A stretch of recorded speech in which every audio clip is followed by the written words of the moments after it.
Hey everybody, it is me, Zach, and this is my fourth episode of The World According to Zach. I feel like I'm really starting to get the hang of things, which is really kind of cool, and the rhythm and the flow of it, so it's getting easier and easier with every episode. So of course this week we'll be talking about all things housing, unhoused, first-time home buyers, million-dollar listings, and then some fun Zach stuff. So today I want to get right to it. If you look at the fabulous kitchen or the property that I am in, I am actually at a Richmond American new build out here in the 95829 zip code. This is Elk Grove adjacent, and it has access to the Elk Grove School District, which is super cool. Now, I've been fortunate enough to work with Ina out here on a couple of Richmond American new builds, and I get our clients into them, which was super awesome. She is amazing. And actually, if you're looking for a home right now in California, you might actually get into a new build faster than you're going to get into an existing property because so few are coming onto the market every week. Now, here at the Woodbury Richmond American Homes in 95829, they still have 40 lots left, and they've got homes starting at $500,000, which is amazing. They're beautiful. They're all gorgeous like this one. And if you use their in-home financing, you're looking at, I think I heard, a 4.99 interest rate.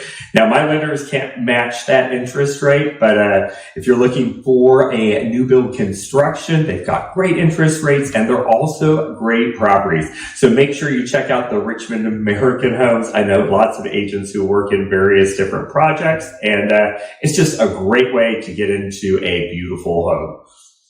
Okay, so my very first episode, I talked to you guys about the Dreamer program. This happened last year in 2023. There was a bunch of money and the funds ran out fast.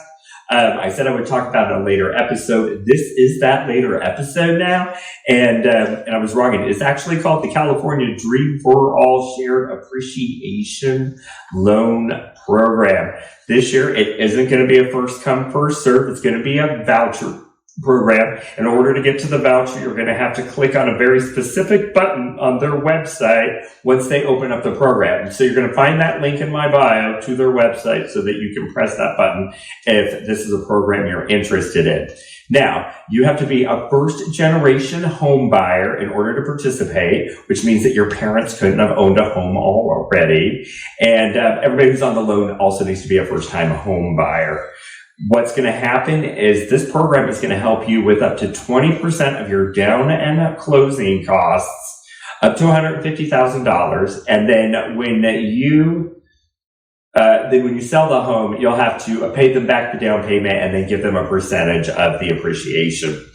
In case you don't know what appreciation is, I'll make it super simple. Is that if you have a $500,000 home and when you sell it, it's worth $750,000, you have $250,000 in appreciation. And that would be the percentage, the number that you'd be giving the percentage back to the program so that other people could participate. There are some income limits with the program. If you have questions about it, just reach out to me and I will help you get in touch with a lender. You do need to work with a lender to make sure you have all your ducks in a row before you're pressing that voucher button as soon as they make it live in April. So if this is something you want to participate in, and I encourage you to, if you can't come up with that down payment money, give me a ring and we can talk more about it. $1 million homes. Hey, we have more $1 million homes coming on the market every week. I think the last time I checked, there was 10 new homes. When I checked this morning, there were 15 new homes in the greater Sacramento area that came on in the last 7 days that are $1 million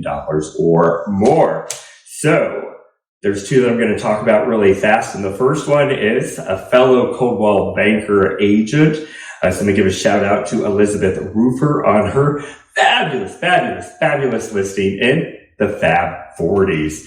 So this house is being listed at $2,150,000, 4-bedroom, 3-bath, oak floors, crown molding everywhere, and there's an ADU above the detached garage. So make sure you check out this property if you want to live in the Fab 40s. And we have a new most expensive home on the market here in Sacramento, and this home is in Wilton, and it is priced at $11,900,000. $280,000. That's a lot of money, but you get a lot of stuff. So the main house is 6,200 square feet.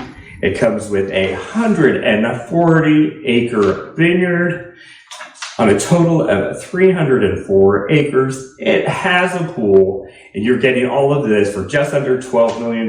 Hey, if I had $12 million, I'd be buying that property right now. Okay, hey. So every episode, I do want to talk to you a little bit about the unhoused and what we're doing to help the crisis here in Sacramento. And today I wanted to talk a little bit about 211. This is a number that you can dial from any phone in the greater Sacramento area, and you're going to get a live person on the other end, and it is open 24 hours a day, and it's free and confidential. Now, if you know of an unhoused person or somebody who's about to come unhoused, get them in contact with this 211 number. Yeah, it's not perfect. Yes, you're going to have to go through some prompts, but it can connect you up to 1,600 different agencies that are helping all sorts of people with a variety of issues. Some of the great things that 211 does do is it can give you referrals for emergency housing, for food services, counseling if you need it. It also does have a lot of employment referrals to services that they can help you with.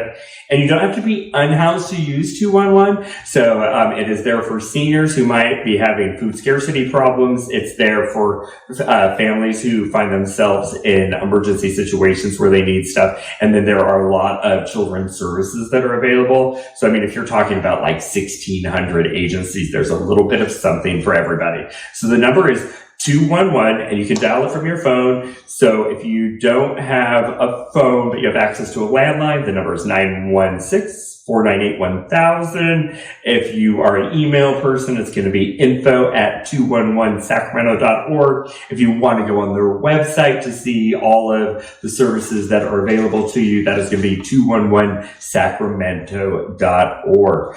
So, again, it's not perfect. It does have some problems. They're working on the problems, but it's a great resource for the unhoused, homeless, and all those other groups of people that I talked about. All you have to remember is 211. So I wish this episode that I had an update of all the fun, fantastic, great things that I've been doing around Sacramento. But the nuts and bolts of it is that I am currently a stay-at-home, work-from-home fur daddy because of Mr. Malachite and his injury. But I want to bring you guys some super positive, awesome, amazing news. And that was the other day that Malachite is walking. He can do little short stints for maybe like 5 minutes before his hind legs just kind of wear out because they're a little atrophied from 4 months of no exercise or walking around.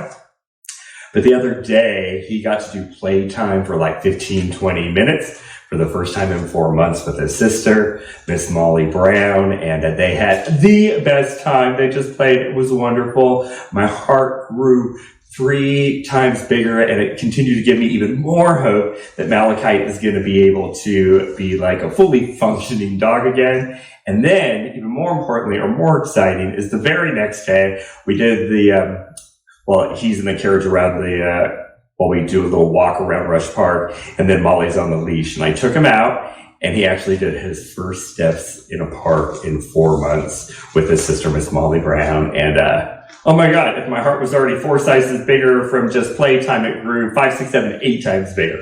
So thank you guys all for the wonderful well wishes, prayers, good vibes for Malachite. It's working. Thank you to the VCA Rehabilitation Center. Without you guys, I wouldn't know all the exercises or have him doing all the great treatments that he's doing. So keep those well wishes, good vibes, and prayers coming, and hopefully Malachite will be able to walk around the park all on his own by the end of the year. So it's that time of year again when we are cleaning out our closets, our garages, we're purging from all the excess to kind of get the fresh start for the year.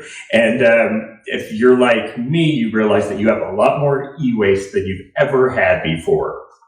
So e-waste is going to be like laptops, earbuds, anything that's rechargeable, that has a cord.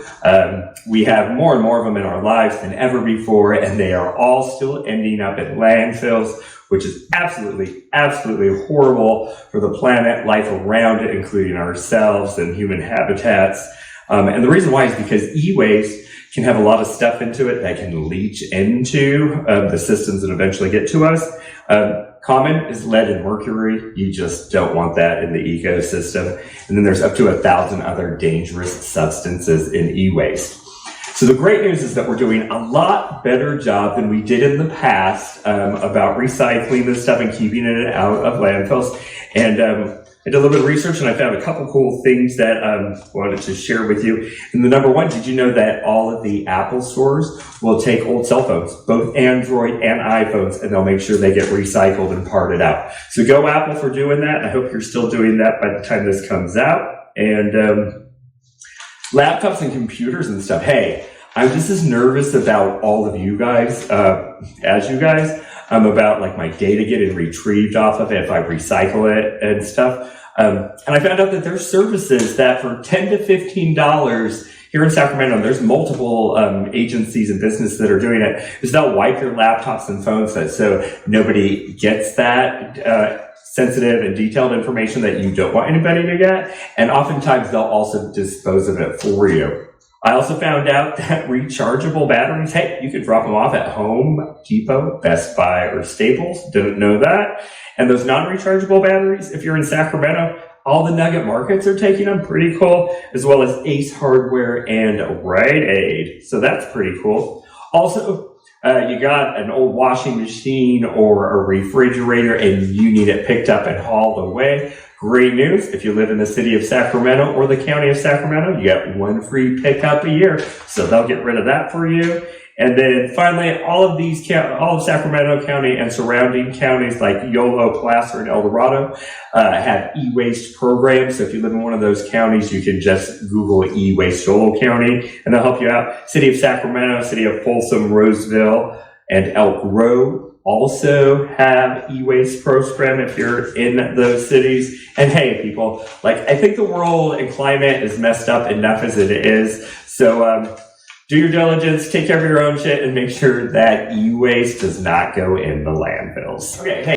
So I don't know if it's all the e-waste going into the landfills that's causing the atmospheric rivers, but I just want to go off on the name atmospheric river for a second.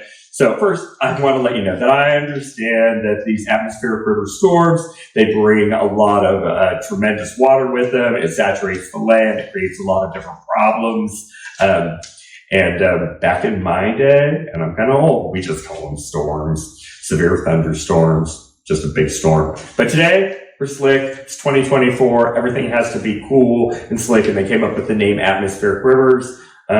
I get it, what they're trying to say there, but I worry about like what's next, like an atmospheric pond, an atmospheric lake, and what is an atmospheric pond or an atmospheric lake?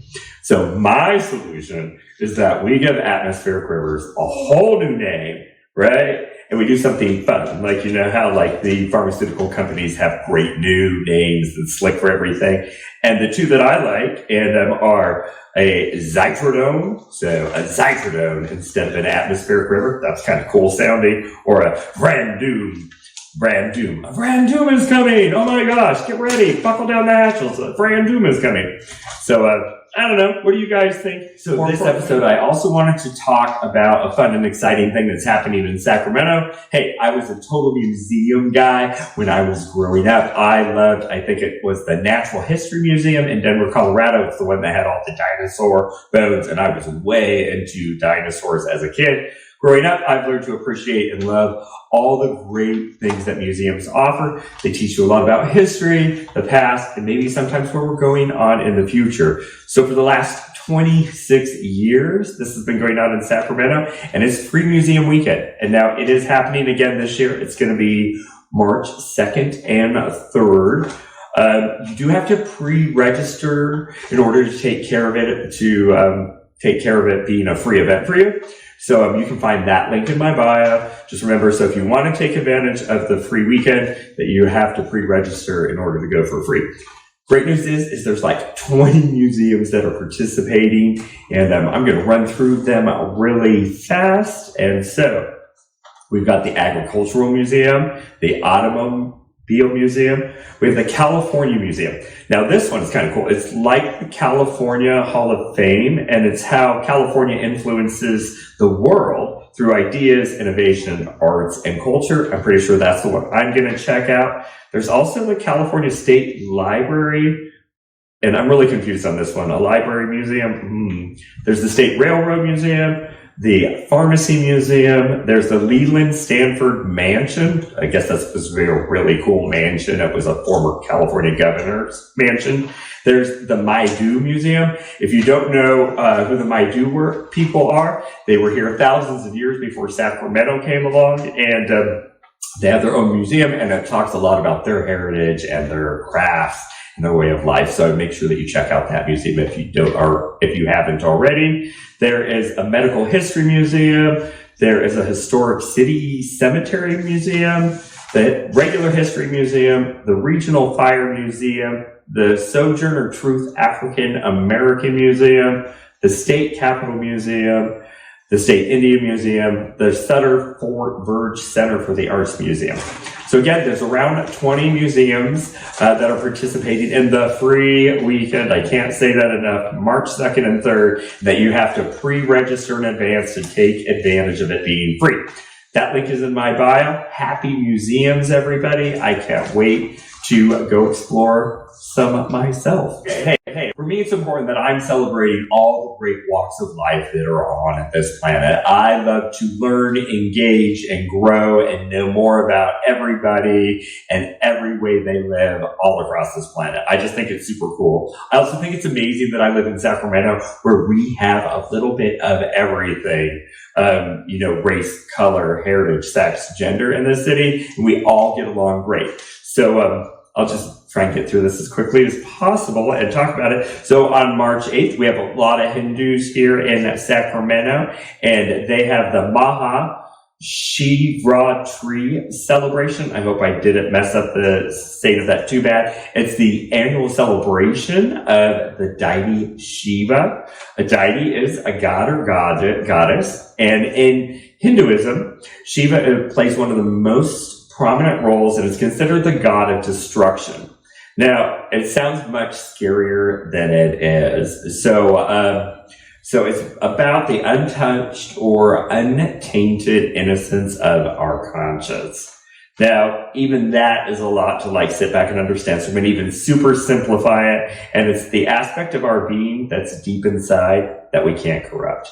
That's pretty cool. And I'm glad that the Hindus celebrate that every year, because I believe that we all have a little place in our soul that can't be corrupted. And it's that good that we should always reach into and let shine.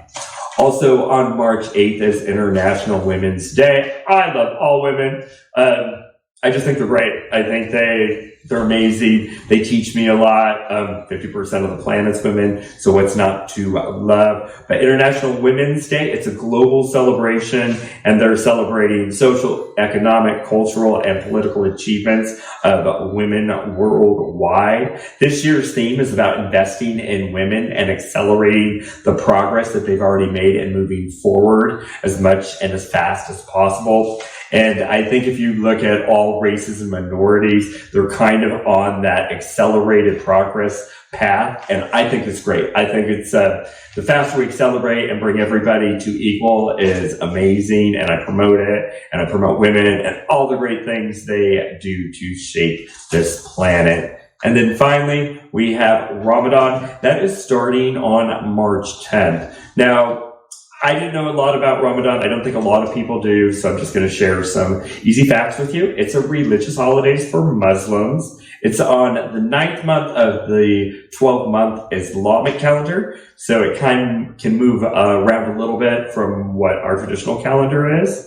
It is a religious holiday for them. It lasts about 30 days. 29 or 30 days. There is fasting involved. It's about introspection and being thankful for what they have, and being understanding that people have less than them. So, I think that's really important. You might not know, but 25% of the planet is Muslim. It really is just a different religion. They're just people like the rest of us. And some of the 4 greatest countries that we see a lot of Muslim people in, or that produce or have the most Muslims in them, are going to be Indonesia, Bangladesh, Pakistan, and India. I know people from all of those countries, and they are great and wonderful people. So I just wanted to say, let's celebrate. So that is it. That is all I have this week on The World According to Zach. Thank you for staying with me the whole time. If you love it, if you like it, I want you to like, subscribe, comment, and share, because that is what makes the social media world go round. Like, comment, subscribe, and share, in case you didn't know that. And until I see you guys in 2 weeks, I want you to make every day a great day. Thank you for listening and watching, and I'll talk to you soon.